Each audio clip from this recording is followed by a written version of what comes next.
Black Phone 2 is from Scott Derrickson, director of Sinister, Doctor Strange, and yes, The Black Phone. He also wrote it alongside C. Russell Cargill, who wrote for those movies. The Black Phone basically wrapped everything up at the end, but it also made boatloads of money, so we gotta keep this going, even if it means turning into a completely different movie. Now it's the 80s and the kid is a teenager, and the sister's having more weird dreams about the grabber. He's calling from hell and wants revenge. The dreams are leading toward a camp where the kids need to go to try to destroy him. The movie abandons the isolation and psychological aspects of the original in exchange for more typical supernatural stuff. The grabber is now basically Freddy Krueger. Weird how many dead child serial killers decide to haunt teenagers' dreams in the 80s. But he shines mostly in these dream sequences, which are shot in a way that's made to look like it's done on much older film, which gives it a creepier vibe. You look at the grabber in the first one and you think that he would probably work well as a more traditional slasher villain. Obviously his role there was scarier than just as a slasher, but he still looks like a slasher. Well, he still isn't a traditional slasher in this one, but he is in a pretty different role that is closer to the traditional slasher, and of course he works well like that. And the movie itself has a lot of creepy stuff in it. However, I don't think it was quite as creepy as the original, which I guess may not have been helped by how the whole thing has changed. The creepy winter camp setting was very well done, but it can't compete with the psychological terror of being kept in a grungy basement by a madman. Also, that idea feels closer to reality than this concept that goes all in on the fantasy elements. But one thing I liked about it is how they showed the impact of the events of the first movie on the main child's character. How they fully embraced his trauma. They knew that isn't something that one just gets over and doesn't shy away from it like some other horror sequels tend to. Maybe even the end of the first one may have hinted in that direction. Turns out his character arc wasn't as positive as you thought. But all in all, this movie takes the story into a new direction, and it is a scary direction, even if it can't compete with the original. The original didn't open itself to a sequel. Did it need one? Probably not. But as far as things go, this could have been a lot worse.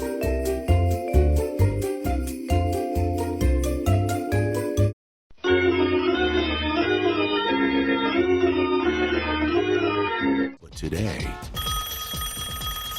someone's got his number.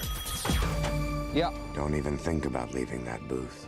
Wrong number, pal. I'm aiming at you right now. Can you feel it? They're in position. I give the orders here. Look, I'm sure we can work this out. It's do or die time. 1, Hold your fire! 2, 3.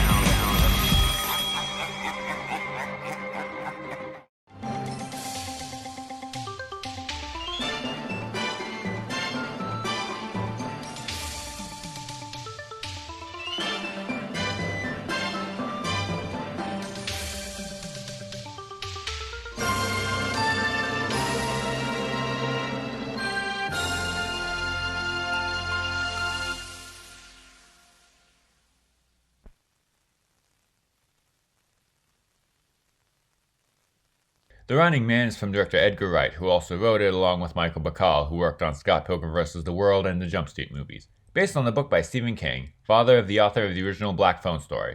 Turns out this is the year of the Richard Bachman dystopian future game movies. This one takes place in the far-off, distant future of 2025 where the world is totally fucked by those in power. Hard to imagine, I know. Well, Glenn Powell plays a normal man from the slums who is desperate for money for his sick daughter, so he goes on the show The Running Man on Freevee. Wait, I thought that service ended a while ago. No, this is just a new future form of television, which apparently doesn't censor anything, including language and real-life violence. But nudity totally needs to be blurred, obviously. A small compromise for the selling point of being uncensored, because sex doesn't give people the same kind of pleasure as hearing the word fuck. Anyway, for the show, to win the prize money, he needs to stay on the run from people who want to kill him for 30 days. Who would have guessed a streaming service owned by Amazon would be evil? The movie is being advertised with Edgar Wright's signature style of lively, over-the-top action, but really, this isn't much like that. His eccentricities are unfortunately toned down, and even without that, the tone is a lot darker. There is a little bit of that kind of ridiculous fun at points, but most of the time it's just a grounded, dark tale of being on the run in a dystopian future. Probably because of the source material, which is supposed to be even darker. That version with Arnold Schwarzenegger apparently has nothing to do with the book. But Edgar Wright still knows how to make a fun action scene despite being more grounded and darker than advertised. This tone actually makes it more suspenseful. You actually doubt whether or not he can win against the powers that be, and these powers are very evil and dislikable. More so because of how they satirize the world today. This story has aged well in this era of reality TV and corrupt people controlling the narrative. Kinda sucks how it got distributed by the company that ended up kinda trying to become the network, but the satire makes it feel more real and honestly gives it some catharsis at times and maybe even hope. Glenn Powell's really good in this role. He's charismatic and likable as always, and he handles the position of the action hero underdog very well. No offense to Arnold, I'm sure his movie's good too, but Powell's probably the most convincing as the everyman that might not make it out.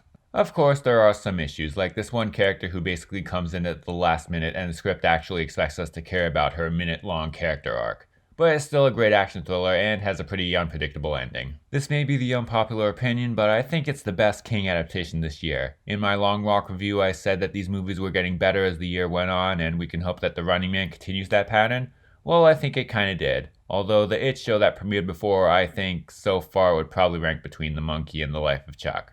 The Running Man, on the other hand, while it's not as fun as I expected or hoped, is still a top-notch thriller that speaks to our current times.